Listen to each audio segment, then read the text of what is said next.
नमस्कार, मैं हूँ राजीव तिवारी और आप देख रहे हैं पब्लिक आंदोलन। आज हमारे साथ खास मेहमान हैं राजीव कुमार पांडे जी, जो निवेश की दुनिया में या ये कहिए म्यूचुअल फंड की दुनिया में म्यूचुअल पांडे के नाम से मशहूर हैं। क्यों? क्योंकि एक इनका लंबा चौड़ा अनुभव है बैंकिंग के क्षेत्र का। उसके बाद इन्होंने नौकरी छोड़ी, तब से लगातार ये म्यूचुअल फंड की दुनिया में है और लखनऊ में एक जाना माना नाम है। इनसे बातचीत करेंगे आम आदमी को लेके, उसके बचत को लेके, उसके निवेश को लेके, कि किस तरीके से आम आदमी कम से कम निवेश में ज़्यादा से ज़्यादा फ़ायदा ले सके। अभी तक आपने हमारा चैनल सब्सक्राइब नहीं किया तो उसको सब्सक्राइब कर लीजिए। और हाँ, ये वीडियो पूरा ज़रूर देखिएगा, क्योंकि इस वीडियो के अंदर आपके लिए बहुत ही फ़ायदेमंद बातें रहेंगी। पांडे जी, बहुत बहुत स्वागत है। नमस्कार, धन्यवाद, आप मेरा इंटरव्यू लेना है। ये बताइए, क्या होता है ये म्यूचुअल फंड? म्यूचुअल फंड एक निधि करके है। ये जो वित्तीय संस्थान होते हैं म्यूचुअल फंड, बहुत सारे बैंकों द्वारा प्रमोटेड हैं। भारत के सरकारी बैंकों द्वारा, प्राइवेट बैंकों द्वारा, अन्य भी कंपनियों ने बनाया हुआ है। 45 म्यूचुअल फंड हैं भारत में।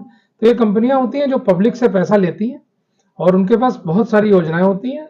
तो उन योजनाओं के हिसाब से वो पब्लिक को पैसा अपना लगाना होता है। लगाने के लिए ब्रोकर्स होते हैं, जैसे एक मैं हूं। तो हम लोग उसमें पैसा लगवाते हैं और जो तरीका है उसके तरीके से उस पैसे को बढ़ाते हैं। और म्यूचुअल फंड कंपनियां सेबी से रजिस्टर्ड होती हैं, जो भारत सरकार का कानून है, एक्ट है हिंदुस्तान का। वहां से उन नियमों के तहत जो योजनाएं होती हैं उन्होंने पूरी अप्रूव कराई होती है, उन्हीं के तहत वो काम होता है। और इसमें अच्छे पैसा अच्छा ग्रो कर जाता है अगर वो कुछ समय तक रहता है। 3 साल रहे, 5 साल रहे, 20 साल रहे, 10 साल रहे। ये शेयर बाजार या सट्टा बाजार से किस प्रकार से अलग है? देखिए, मूल रूप में ये शेयर बाजार ही है, लेकिन जैसे कि मछली समुद्र में होती है, नदी में होती है, तालाब में, और प्लेट में आती है तो अलग बात है। सब्जियां सब्जी मंडी में बिक रही होती हैं, खेत में होती हैं, और जो बन के थाली में आती हैं उसी तरह। आपने कपास नहीं पहना है, आपने कपड़ा पहना हुआ है। इसी प्रकार से जो शेयर्स हैं वो इसका रॉ मटेरियल है। लेकिन रॉ मटेरियल से परिष्कृत और परिमार्जित करने के बाद, पूरा दिमाग लगाने के बाद जो म्यूचुअल फंड तैयार होता है वो एकदम उससे अलग ही हो जाता है। कई लोग तो जान ही नहीं पाएंगे कि वही चीज है।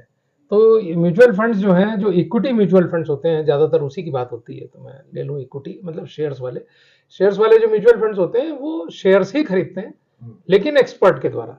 जैसे हम यहाँ बैठे हुए हैं, तो अगर हमको कोई सीमेंट का शेयर खरीदना है, अल्ट्राटेक सीमेंट, तो हम क्या जानते हैं अल्ट्राटेक सीमेंट में क्या हो रहा है। रिलायंस इंडस्ट्रीज में नई नई चीजें क्या हो रही है नहीं पता। टाटा मोटर इलेक्ट्रिक में आगे निकलेगी कि महिंद्रा एंड महिंद्रा निकलेगी कि मारुति निकलेगी, हमें नहीं पता। तो हमें विशेषज्ञ चाहिए। अब म्यूचुअल फंड में क्या होता है, विशेषज्ञ भी गलत हो सकते हैं। तो वो एक साथ 50-60 कंपनियों के शेयर लेते हैं। कुछ तो म्यूचुअल फंड ऐसे हैं जो 200 कंपनियों में उन्होंने निवेश कर रखा है। तो वो रिस्क बहुत ज्यादा डिवाइडेड रहती है। और लगातार, जैसे हर जगह का ऑफिस होता है, जैसे हमारा ऑफिस है, हम म्यूचुअल फंड बेचने का काम करते हैं। सीधे जो म्यूचुअल फंड के जो कंपनीज हैं उनका जो फंड मैनेजमेंट रूम होता है, वहां पर जो equity analyst, fund manager, CIO, risk analyst, पूरी टीम बैठी होती है। और वो दिन भर, सुबह मार्केट शुरू हो चुकी है और वो देख रहे हैं कि क्यों महिंद्रा एंड महिंद्रा का शेयर भाग रहा है, क्यों रिलायंस का शेयर गिर रहा है, क्यों अडानी पोर्ट्स ऊपर जा रहा है। हर चीज को एनालाइज करने की कोशिश करते हैं और तमाम सूचनाओं को, तमाम जानकारियों को वो संकलित करते हैं। वहां पे आईआईटी, कल ही हम कहते हैं मीटिंग में, तो आईआईटी और आईआईएम के पढ़े हुए एक फ्रैंकलिन टेम्पल्टन के फंड मैनेजर आए थे, असिस्टेंट, मतलब वाइस प्रेसिडेंट है उसके। तो ये लोग पूरा स्टडी करते हैं कि भारत का इंफ्रास्ट्रक्चर सेक्टर बढ़ रहा है तो उसमें सीमेंट की ऐसी खपत बढ़ेगी, या हेल्थ केयर में इस समय इन्वेस्टमेंट हो रहा है, कोरोना के बाद सब लोग अपना चेकअप कराते हैं, तो लोग चेक डायग्नोस्टिक्स कर रहे हैं, तो डॉक्टर लाल पैथ लैब का शेयर बढ़ सकता है। तो उसको पोर्टफोलियो में जगह देते हैं कि 2% जगह दें, कि 6% दें, कि 3% दें, ऐसे करके, और लगातार उसको वॉच करते हैं।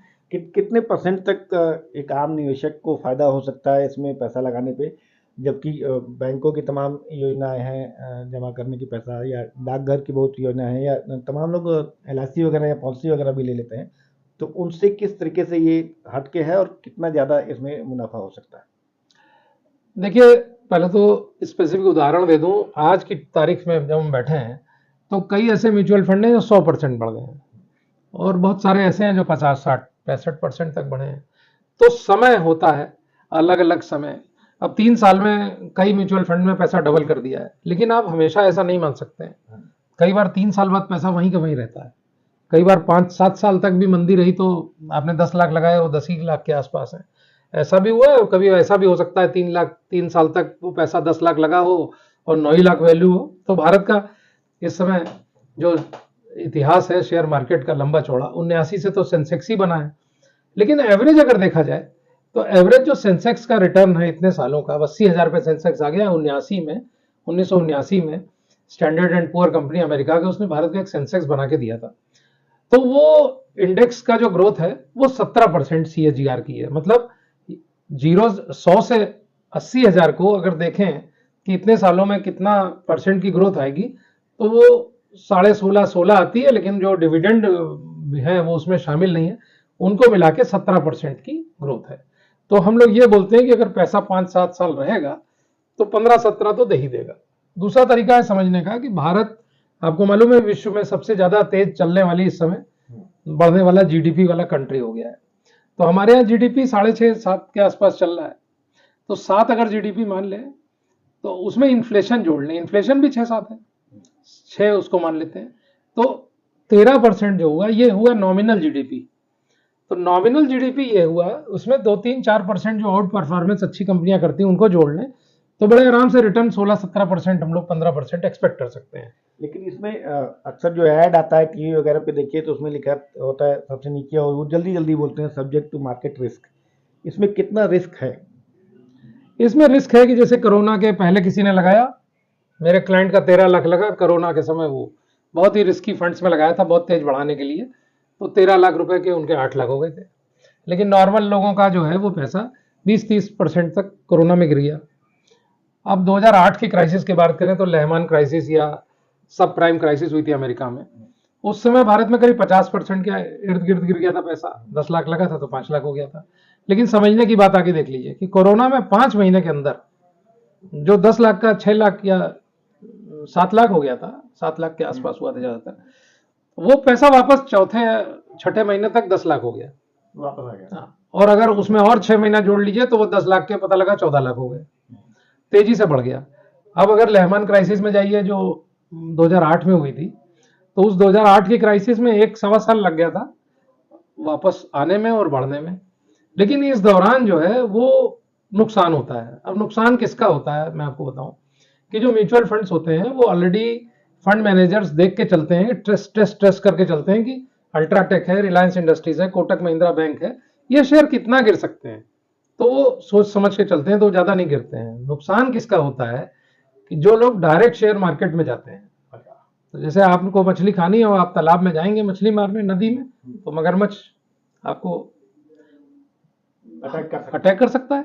तो यहाँ आपको एक ही प्लेट मछली खानी, मछली के व्यापारी नहीं है, मछुआरे नहीं है, आपको पूरी जानकारी नहीं है, आपके पास जाल नहीं है, सुरक्षा की चीजें नहीं है, तो आप अननेसेसरी वो काम मत करिए, आप केवल अपना काम करिए, आप केवल निवेश फंड मैनेजर चुनिए। तो फंड मैनेजर चुनिए। फंड मैनेजर भी आप जानते हैं कि सरकारी हैं, SBI है, टाटा है, बिरला है, union bank, Canara bank, foreign के फ्रैंकलिन टेम्पल्टन और सारे हैं mutual fund, ICICI bank, HDFC।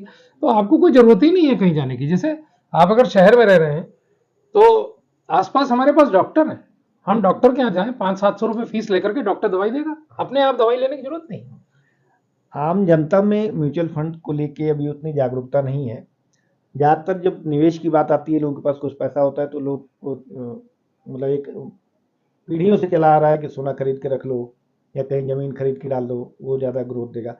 तो इन दो जो प्रमुख और मतलब काफ़ी लोग जो इस्तेमाल करते हैं निवेश के लिए, इन दोनों साधनों के मुकाबले में म्यूचुअल फंड कितना ज़्यादा लाभप्रद है या कम लाभप्रद है?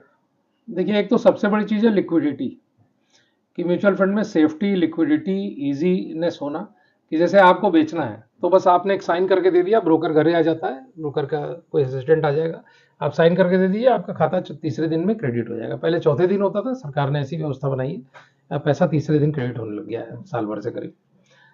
दूसरा, कोरोना के बाद से नए नए सिस्टम्स आ गए हैं इंटरनेट के, आजकल OTP पे ही हम OTP ले लेते हैं और पैसा निकाल देते हैं, तीसरे दिन आपके खाते में आ जाता है। अब ये तो सरल हो गया, लगाना भी बड़ा सरल है, अच्छा लगता है, अकाउंट से ही आता है अकाउंट में, और इसमें कोई फ्रॉड नहीं हो सकता, क्योंकि कभी अगर कोई बैंक चेंज होना है तो पुराने नए बैंक का प्रूफ लगता है, ईमेल पे, मोबाइल पे सूचना जाती है, और कोई भी ब्रोकर ऐसा करेगा नहीं, क्योंकि उसके कैरियर में बात आ जाएगी, सेबी उसको बार कर देगा। जेल जाना पड़ेगा, सब कुछ होगा। तो ये बहुत निर्बाध रूप से एकदम अच्छी तरह से ये चल रहा है।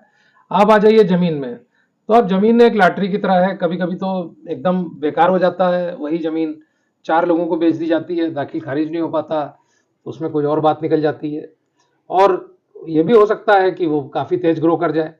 और कभी कभी ये देखा गया कि जब आपको पैसे की जरूरत है और जमीन बेचने के लिए, तो तत्काल ग्राहक नहीं मिलते। तो वो तो करीब मान ही के चलिए आप कि आपको जल्दी ग्राहक मिलेंगे ही नहीं। तो वो तो बहुत कठिन काम है कि समय पे जमीन को बेच पाना या प्रॉपर्टी को बेच पाना। तो वो आपके पास बहुत पैसा हो, आपके पास 10 करोड़ हो तो 2 करोड़ की जमीन ले लीजिए, लेकिन 8 करोड़ आपको इधर उधर लगाना पड़ेगा। अब सोना है, बहुत अच्छा निवेश है, लेकिन सोने में भी फिजिकल सोने के बजाय डिजिटल सोना लेना चाहिए। तो हमारे म्यूचुअल फंड में भी गोल्ड फंड होते हैं, उसको ले लें। और पूरे निवेश में अगर हमारे पास 1 करोड़ रुपए हैं तो हमको 5 करोड़ 3 करोड़ सोना लेना चाहिए, लेकिन उसका ही राशि 3-4-5% से ऊपर नहीं होनी चाहिए, क्योंकि घरों में भी हमारे यहाँ सोना है ही है, महिलाओं के पास स्त्री धन के रूप में बहुत सोना नहीं होना चाहिए। लंबे समय में देखा गया है सोने का रिटर्न एफडी के आसपास ही है, एफडी से भी कम था। 3 साल पहले हमने इसकी बहुत विस्तृत स्टडी की थी। अब इधर 1-2 साल के अंदर सोना बढ़ा है, वो भी इसलिए क्योंकि लड़ाइयां हुई हैं 2-2, और उन लड़ाइयों के नाते और क्रूड ऑयल की डर था ऊपर नीचे जाएगा, तो जो भारत के सेंट्रल बैंक है, रिजर्व बैंक या अन्य विदेशों के जो सेंट्रल बैंक्स हैं, उन्होंने सोने की खरीदारी कर दी। जब भी लोग म्यूचुअल फंड के बारे में बात करते हैं या शेयर बाजार के बारे में बात करते हैं, तो बड़े बड़े जो शब्द आते हैं इसमें कि Nifty, SEBI, mid cap, small cap, large cap, इस टाइप से लोगों को लगता है कि ये बहुत बड़े पैसे वालों का खेल है। अगर हमारे पास पैसा नहीं है करोड़ों रुपया, तो हम नहीं इसमें निवेश कर सकते। तो क्या कितने कम पैसे से इसकी शुरुआत की जा सकती है? देखिए 100 रुपए से ही बहुत सालों से चल रहा है कुछ सिर्फ योजना, 100 रुपए से? केवल 100 रुपए कुछ योजनाएं लेती थी, अब कुछ और योजनाएं शामिल हो गई हैं। केवल 100 रुपए से आप म्यूचुअल फंड में निवेश कर सकते हैं। आप चाहें तो 100 रुपए प्रतिमाह जमा करने वाली योजना ले लें, या केवल 100 रुपए लेके छोड़ दें, 2-4 साल बाद देखिए ना कि आपका 100 रुपए कितना हो जाता है। या आप SIP करके देख लीजिए, 100 रुपए की आप प्रतिमाह लगाने की व्यवस्था बना लीजिए, तो बहुत सरल है। फिर आजकल हम लोग कंप्यूटर से करते हैं, मैंडेट हो जाती है आपको। ये तो जैसे पहले सारा कुबेर या साउथ टाइप के कंपनियों के एजेंट घूमते थे कि दिहाड़ी वालों के पास, रेहड़ी वालों के पास कि 100 रुपया 500 रुपये डेली जमा करो, उस टाइप से? नहीं, देखिए ये पैसा बैंक से निकलेगा तिवारी जी, जो उनकी जेब से निकलेगा वो लगभग यही निकलेगा। हाँ 500 रुपया, जी 100 रुपया जैसे देना है, थोड़ा तो आपसे कोई लेने नहीं आएगा, आप बैंक में डालिए, और प्रतिदिन चाहते हैं तो ऐसा कर देंगे, या साप्ताहिक निकालिए या महीना लगाइए, तो आपका 100 रुपया लग सकता है, आपका प्रतिमाह लग जाएगा। तो 100 रुपया आपका लगता जाएगा और वहां वो बढ़ता जाएगा। आपको मोबाइल ऐप हम लोग दे देते हैं, आप उसको देख सकते हैं, ईमेल पे आता है, फोन करके आप ब्रोकर से, हमारे जैसे लोगों से पूछ लीजिए, भैया मेरा कितना चल रहा है, हमारा ऑफिस है। इसके लिए क्या क्या मिनिमम चीज चाहिए होती है एक म्यूचुअल फंड में अपना अकाउंट शुरू करने के लिए या पैसा लगाने के लिए?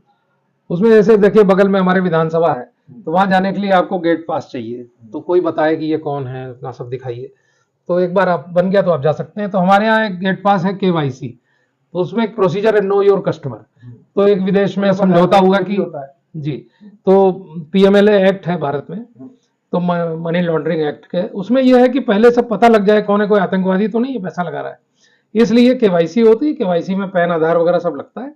पैन आधार लगने के बाद आपका ईमेल चल रहा है कि नहीं, मोबाइल चल रहा है कि नहीं, उसमें सूचना देके देखी जाती है आपके पास। अगर वो डिलीवर हो गई मोबाइल, वो ईमेल डिलीवर हो रहा है, तो उस तरीके से पूरा करके करते हैं, क्योंकि बाद में मान लिया आपने 10 लाख लगाया और निकाल रहे हैं, तो वो तुरंत आपको सूचना देते हैं कि कोई फ्रॉड तो नहीं हो रहा है, कोई और तो नहीं निकाल रहा है, कोई मोबाइल नंबर चेंज होने की एप्लीकेशन आ गई, तो वो पहचानते तो है नहीं इन्वेस्टर को, तो ब्रोकर ला के दे रहा है, कुछ गड़बड़ तो नहीं हो रहा, देश भर में इतने इन्वेस्टर, इतने ब्रोकर हैं, तो वो तुरंत पुराने नंबर पे सूचना जाएगी, ईमेल पे सूचना जाएगी। तो इसके लिए वो पहले से ईमेल चाहिए, मोबाइल नंबर चाहिए, आपका जो पता वगैरह वहां से आधार से ले लेते हैं, पैन आधार वगैरह। फिर आपका कोई बैंक का प्रूफ चाहिए, जो बैंक के प्रूफ से बैंक अकाउंट, फिर आप या तो चेक से पेमेंट करिए, UPI से करिए, मैंडेट से करिए, नेट बैंकिंग से करिए, कई तरीके हैं पेमेंट करने के। जो आम दर्शक देख रहे हैं इस कार्यक्रम को, उनके लिए क्या ऑफर है आपके पास? ऑफर यह है कि वो हमारे पास आए, 19 विधानसभा मार्ग पे हम बैठे हुए हैं, पेट्रोल पंप के पीछे रतन स्क्वायर के सामने। आप वहाँ आइए हमारे पास, हमसे समझिए, हमारे पास घंटा 2 घंटा बैठिए, 2-4 चाय पीजिए और कई राउंड आइए, 100 ही रुपए लगाइए, लेकिन आप आइए, इसको समझिए और धीरे धीरे इससे फायदा उठाइए। देखिए भारत में तिवारी जी 18-16% करीब विदेशी पैसा लगा हुआ है भारत में। अभी तो 22-24 था, 2-3 साल से विदेशी बहुत निकाल रहे हैं। कोरोना के बाद से, यो रशिया के वॉर के बाद से अमेरिका में 40 साल में इतनी महंगाई नहीं आई जितनी आई थी, तो ब्याज दर 2% से 5.5% हो गई, तो पैसा लोग वापस बहुत निकला है। भारत का पैसा बहुत लग रहा है, छोटे छोटे जिलों से, बहुत छोटे जिलों से हजारों करोड़ रुपए लग रहे हैं। तो ये जो पैसा लग रहा है भारत का आता है, फिर भी विदेशियों के पास है। आज देख लीजिए जो बड़े बड़े विदेशी फंड है उनका है, सिंगापुर का सॉवरेन फंड है, टमेस्क उसका नाम है, अबू धाबी का सॉवरेन फंड है, कनाडा वगैरह का, जो यहां तक कि अमेरिका की, कनाडा की जो यूनिवर्सिटीज हैं उनके जो ओल्ड बॉयज एसोसिएशन है, उनके जो तमाम एसोसिएशन है, वो अपना पैसा लगा रहे हैं। तो वो लगा के कमा सकते हैं, तो भारत के लोग क्यों नहीं लगाना चाहते हैं? तो हमारे, हम यहाँ बैठे हैं लेकिन सोना है यहाँ पे, अभी जागरूकता की कमी है। और उसको मिट्टी लगी हुई है, तो हम खड़े रह गए, चले गए, जैसे ही हम हटे दूसरे ने उठा लिया। वो देख रहा है कि इसके अंदर सोना है, तो हमारा सोना दूसरे ईस्ट इंडिया कंपनी वाली बात आज भी लागू है। और ये हमारी भारतीयों की कमी है। आप समझिए कि 20-30 साल पहले भारत में विदेशियों का निवेश शुरू हुआ, उस समय भारत का ही निवेश था। अब भारतीयों ने अपना बेचा तभी तो उन्होंने खरीदा। अब भारतीय उनको अलाउ कर रहे हैं। भारतीय लोग क्या ले रहे हैं? सोना ले रहे हैं, शादी में सोना ले रहे हैं, अन्य में भी सोना ले रहे हैं, करवा चौथ में, आप वो अक्षय तृतीया में। हम लोग ये नहीं देख रहे हैं कि उसकी लॉन्ग टर्म में इंपॉर्टेंस कितनी है। तो आप शेयर्स खरीदिए। मैं जनता से यही अनुरोध है कि आइए, इस चीज को देखिए। तो हो सकता है आप 100 रुपए लें, बाद में आप 10 करोड़ लगा दें। आपका यही जीवन में, देखिए ज्यादातर लोग अब आच्छादित नहीं है किसी पेंशन योजना से, सरकारी क्षेत्र में भी अब नहीं रह गई है। तो आप धीरे धीरे करके एक पैसे का पहाड़ बनाइए, 4 करोड़ का, 8 करोड़ का, 6 करोड़ का। फिर आज से, जैसे आज किसी आदमी का खर्चा 50,000 रुपए महीने का है परिवार का, तो आज से 20-25 साल बाद 2-2.5 लाख रुपए चाहिए होगा उसको पैसे का। तो जब तक 5-6 करोड़ जमा नहीं होगा तब तक क्यों? क्योंकि ब्याज दर भी 4% होगी उस समय, म्यूचुअल फंड 8% दे रहे होंगे। तो अब आप जब करोड़ों की बात करते हैं तो दर्शक के देख के समझ जाते हैं जिनकी जेब में, खासकर मध्यम वर्ग, उसकी जेब में फिलहाल पैसा नहीं है, तो उनको उपाय जो SIP का उपाय है वो मुझे लगता है कि उनके लिए ज़्यादा मुफीद रहेगा। क्योंकि बाकी जो पैसे वाले हैं, ऑलरेडी करोड़पति हैं, वो तो करोड़ों से करोड़ों बना ही रहे हैं। लेकिन आम जनता में, खासकर मध्यम वर्ग में, इसको लेकर जो जागरूकता नहीं है, वो उम्मीद है कि आपकी इस जानकारी से उनके अंदर थोड़ी जागरूकता बढ़ेगी। हमसे बात करने के लिए बहुत बहुत शुक्रिया और बहुत शुभकामनाएं भी आपको। बहुत धन्यवाद। जल्दी ही आपका ये कार्यक्रम आगे बढ़े। धन्यवाद। दर्शकों को भी बहुत धन्यवाद। आप तो दर्शकों, ये थे म्यूचुअल पांडे, यानी कि राजीव कुमार पांडे जी, म्यूचुअल फंड की दुनिया के नामकरण आपने जाने माने बादशाह है। यहाँ लखनऊ में विधानसभा के ठीक बगल में पेट्रोल पंप के पीछे इनका ऑफिस है। आप लोग कभी भी आ सकते हैं और इनका संपर्क सूत्र इस वीडियो के डिस्क्रिप्शन में दे रहा हूँ। आप जब भी संपर्क करना चाहें तो संपर्क कर लें और अपनी छोटी से छोटी बचत से ज़्यादा लाभ आप उठा सकते हैं। जल्दी मिलते हैं किसी और शख्सियत के साथ। देखते रहिएगा पब्लिक आंदोलन। और हाँ, ये वीडियो अगर आपको पसंद आए, ज्ञानवर्धक लगे, तो इसको ज़्यादा से ज़्यादा शेयर करिएगा, इसको लाइक करिएगा, इस पर कमेंट भी ज़रूर करिएगा और हमें बताइएगा ये कार्यक्रम आपको कैसा लगा। शुक्रिया।